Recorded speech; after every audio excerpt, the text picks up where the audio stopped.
sport. Et c'est Justine Saint-Martin qui est au sport avec nous ce matin. Salut Justine! Salut Alex, moi mon préféré c'est celui des grenouilles. Ah oui, hein? Rappelez-nous c'était quoi, le là? petit pet de grenouille qui a jamais tué personne. Un autre classique. T'aimes ça toi les patates? J'adore les patates. Ah, tout le monde aime les patates. L'équipe canadienne de flag football, tant chez les hommes que chez les femmes, sincèrement, ça a été un week-end extraordinaire. Là. Week-end extraordinaire pour nos deux équipes canadiennes. Tu fais bien de le mentionner. Alexandre, c'était les championnats du monde en Allemagne ce week-end. Flag football, possiblement le sport qui connaît le plus grand essor de popularité et tant mieux parce que je jouais quand j'étais jeune et il n'y avait pas de possibilité pour les filles surtout.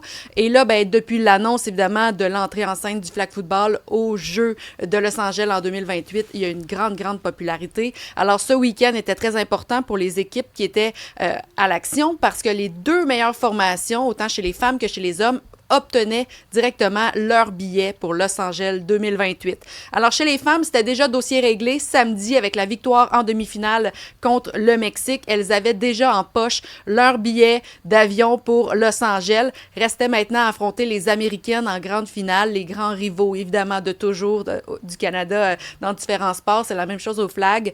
Et les filles ont été phénoménales. Elles ont réussi à battre les Américaines pour remporter la médaille d'or, devenir championne du monde, 27-20, la victoire sur les États-Unis.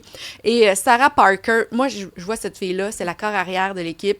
Avec un nom comme ça, là, je la verrais avoir le rôle principal d'un film. Pensez à nos films d'enfance avec la corps arrière ou le corps arrière. Sarah Parker, joueuse par excellence du tournoi. Elle est absolument phénoménale et j'ai vraiment hâte de voir ce que les filles nous réservent dans les prochains mois. J'irai le voir, ce film-là. Oui. Oui. Hey, pourquoi pas, hein? Ah, On a eu les Furies, pourquoi pas un film de flag football avec les filles? Je lance l'idée.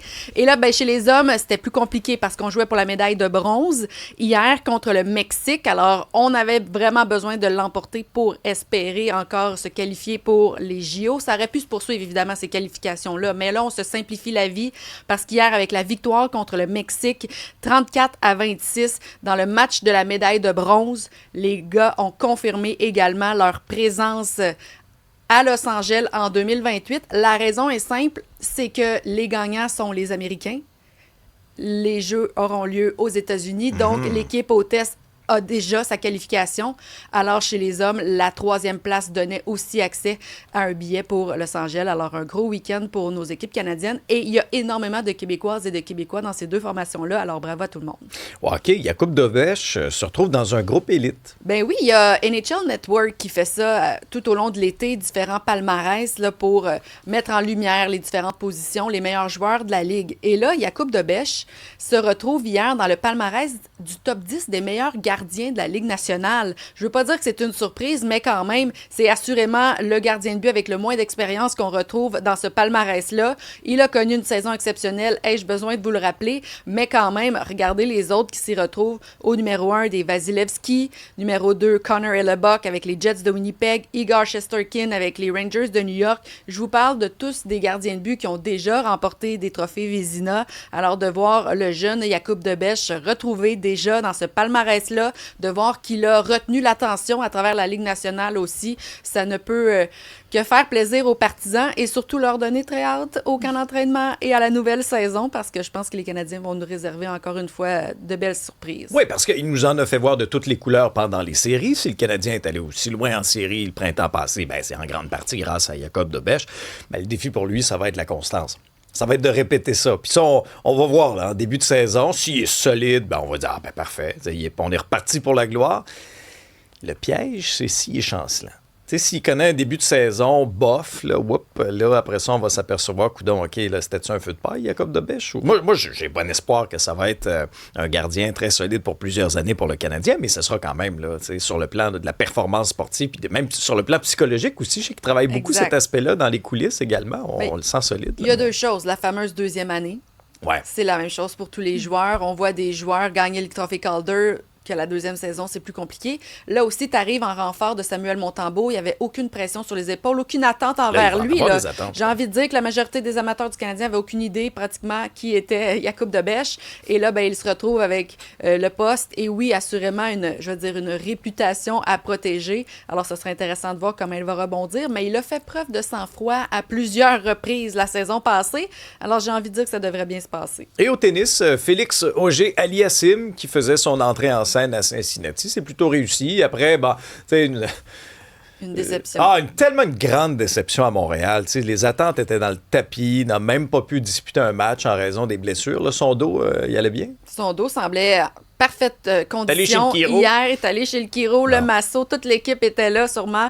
Premier match en 40 jours quand même là, pour Félix Auger-Aliassime. Son dernier remontait à Wimbledon, ce marathon de 5 manches contre Djokovic. Alors hier, il affrontait au deuxième tour de Cincinnati Stefanos Tsitsipas, qui était l'un des meilleurs joueurs du circuit il n'y a pas si longtemps à peine, mais hier, c'est vraiment le Québécois qui a pu lui rappeler que c'est lui maintenant le joueur le mieux classé. Il est 3e au monde, je vous le rappelle. Et hier, il a fait presque un sans faute. Son service était tellement puissant, n'a pas donné beaucoup de chance à l'adversaire et a gagné son premier match 6-3 et 7-5. Passe donc au 3e tour. Et ça a moins bien passé, par contre, ça s'est moins bien passé pour Leylah Fernandez, qui elle aussi est en action au 2e tour, avait obtenu son laissez-passer, était la 30e tête de série.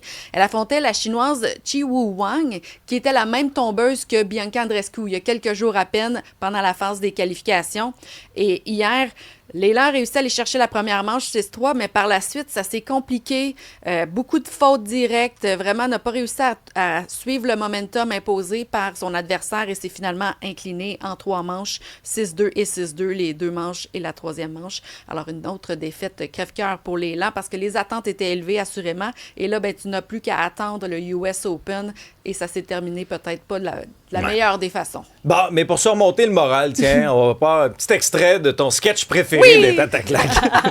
Tu veux dire que tu es plus capable de me sentir, c'est ça? Ben, regarde, je vais t'aider, m'a donné un petit coup de main, OK? M'a donné un petit coup de main, OK? Tu me sens-tu, là? Tu me sens-tu? Tu me sens-tu mieux, hein? Attends, check bien celle-là. Juste 4 ans. Ça, c'est ton sketch préféré. Ben, écoute, je l'ai pas réécouté depuis 20 ans, là. Ça, c'est très drôle.